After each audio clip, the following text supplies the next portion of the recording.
is it that knows there is no ego?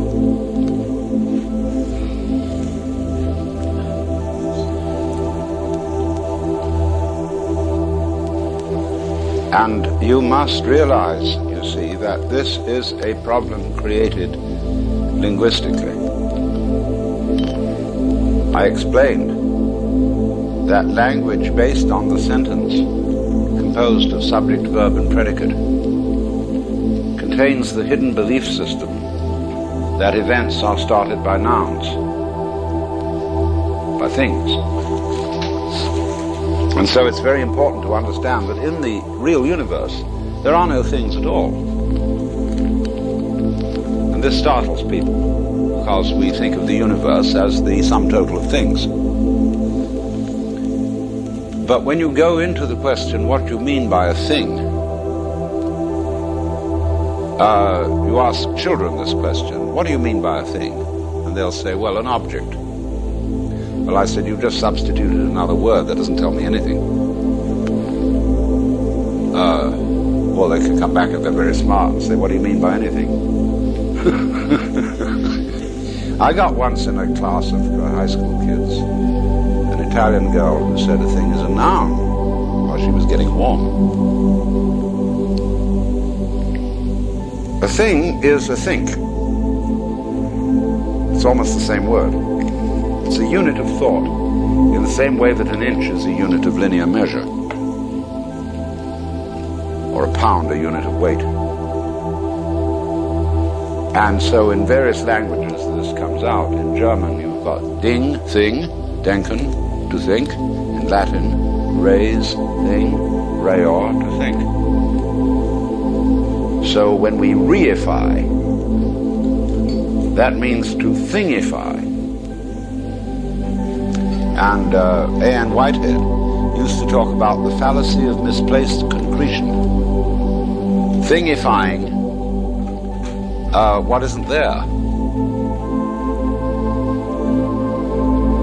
But it's easy to understand this, although it's a little bit of a shock to our common sense.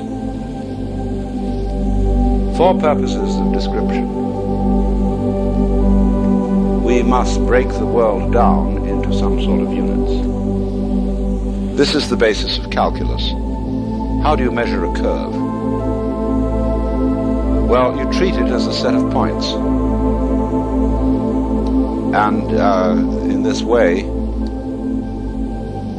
measure it. Although it isn't a set of points. There is no such thing as a point. Euclid defined a point as that which has position but no magnitude. I think it's right, isn't it, that in modern mathematics one doesn't define a point at all. You just assume it's an axiom. Yeah. So when you ask how many things is a person, an individual organism, well, it depends on what point of view you're going to take in describing it. In the normal way, we describe one body as a body, and that is a thing. Physiology describes it as many organs. Physics describes it as many molecules or atoms or electrons, mesons, protons, what have you.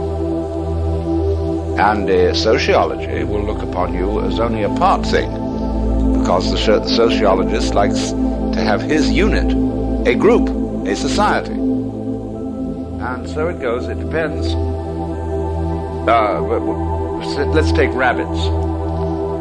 The way you describe a rabbit will depend on whether you are a hunter or a furrier. It's the way you look at it and the way you describe it, so that the way of describing always varies according to the use you want to make. So that the world is not unlike a Rorschach blot.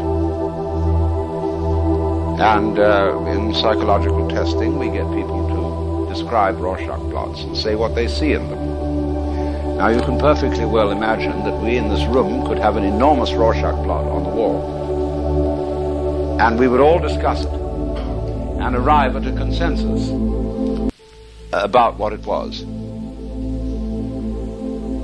And we would manage